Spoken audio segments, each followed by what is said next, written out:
你越急着降尿酸，越可能出问题。今天我们又要来说尿酸了，是针对尿酸高，同时呢代谢不健康的人群该怎么办？你怎么知道你的代谢健康好还是不好呢？如果你的生活习惯抽烟、喝酒、吃高糖饮食，血糖不稳定，胰岛素抵抗、二型糖尿病、高血脂、脂肪肝，你不运动，你喜欢熬夜，到这个程度了，所有代谢不健康的结果都已经出现了。如果我刚刚说的这些代谢不健康的结果都还没有出现，你如何去判断你自己的代谢健康在什么状态呢？就是看一看你的身体应对饥饿的能力如何。你的身体在饥饿状态的时候，你的状态是稳定的，情绪是稳定的，身体不会进入慌乱的模式，这个时候你的代谢健康还是 OK 的。如果你进入饥饿状态的时候，饿得发慌，不吃东西简直就受不了，你注意了，这个时候你的代谢健康已经不理想了。那如果说你尿酸高，然后你判断自己代谢已经不健康了，这个时候你该怎么做呢？你着急的去降尿酸对你并没有好处的。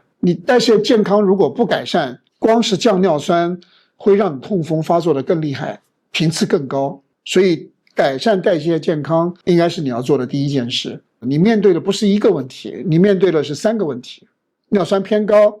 代谢不健康，然后呢，代谢不健康，同时呢，排泄尿酸的系统就受到阻碍了。降尿酸不是第一个需要解决的问题，所以我们第一优先要做的是先把我们的代谢健康慢慢逐渐的恢复，不是一个1天2天、1个礼拜2个礼拜可以做到的事情，你要有耐性。但是呢，千万记住，你错误的做法就是想办法降低嘌呤高的食物，不敢吃肉，猛喝水，一下子吃很多的药，最后的结果就是你的血糖更乱，你的胰岛素更高，然后呢，尿酸短期的波动更厉害，触发痛风的。所以正确的做法是什么呢？代谢不健康的人的第一个步骤不是降尿酸，是稳定血糖，降胰岛素，把动态血糖仪带上，不用去关注动态血糖仪告诉你血糖高还是血糖低，去关注每一天24个小时的那一条线。如果这一条线是不停的出现大的山峰，这个就已经说明问题了。透过饮食的改变，透过生活方式的改变，你把你的血糖的波动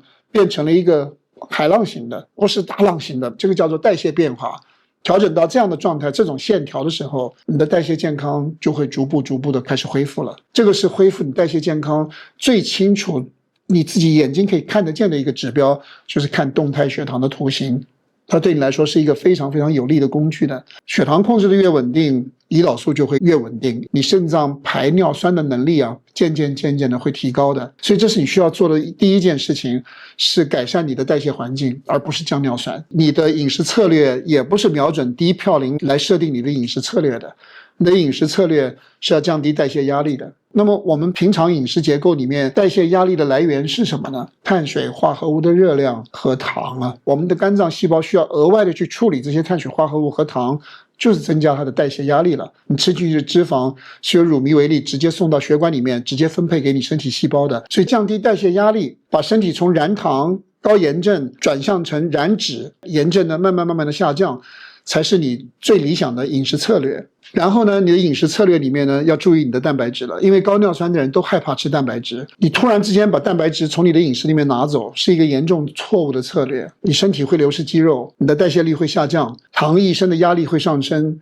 尿酸反而更难控制了。我们人身体对蛋白质的需求，每公斤的体重如果在1克到 1.5 克之间是完全足够的。你的问题不是蛋白质的问题，因为你嘌呤和你的尿酸主要是内源性的居多，外源性的居少。所以正确的做法是适量的优质蛋白质，一天3餐里面分布均匀，不要一餐里面吃很多，不暴饮，不要喝酒。另外一个很重要的一件事情，就是我们刚刚强调的脂肪。当你把碳水化合物的热量往下减了，你把糖的热量往下减了，这个部分的热量需要有另外一个东西来代替，而代替这个热量的部分不是蛋白质，你的蛋白质只需要那么多，代替这些碳水化合物的热量就是优质的脂肪，吃干净的脂肪，鸡蛋鱼鸡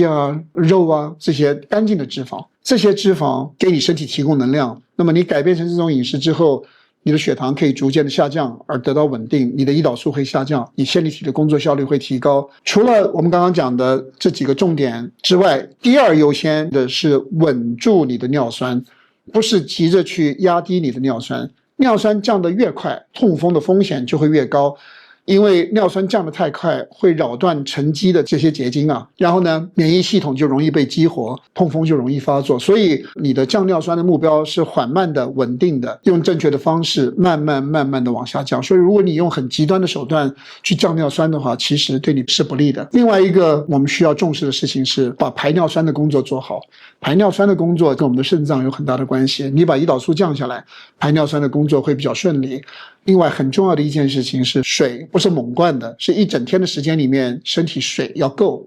所以你的尿液是淡淡的黄色就刚刚好。在这所有的一切里面，如果我们一定要把尿酸跟慢性炎症放在一起的话，降低慢性炎症比降尿酸更重要。降低慢性炎症是一个很大的题目，慢性炎症如何降，我们在很多的视频里面有，鼓励大家去看。但你对于饮食的改变、代谢健康、代谢灵活度的调整，对于降低身体的慢性炎症会有巨大的贡献。那么同样的，因为你对钠、钾、镁的需求，对于降低慢性炎症的需求，几种营养补充剂各位可以去考虑。第一个皮米镁，第二个皮米矿物液。皮米矿物液里面有10几种不同的矿物质，所以是很好的电解质。第三个磷虾油 Omega-3， 请大家考虑。第四个维生素 D3K2， 然后呢，维生素 C、维生素 E 是很关键的。如果你要让你的抗氧化剂更加的完整的话，除了维生素 C 跟维生素 E 以外，你还可以考虑硫辛酸，你可以考虑辅酶 Q10，你可以考虑谷胱甘肽或者是 NAC。 这5种抗氧化剂如果你都在吃的话，它们就会形成一个自我再生的一个抗氧化环境了，它的抗氧化能力比单打独斗的抗氧化剂要高很多。还有一个很重要的就是天然活性的维生素 B 族。这几种营养补充剂对于你降低慢性炎症，对于你身体控制钠、钾、镁的正确电解质的环境是有非常大的帮助的，大家可以慎重的考虑一下。我们今天的分享就到这里了。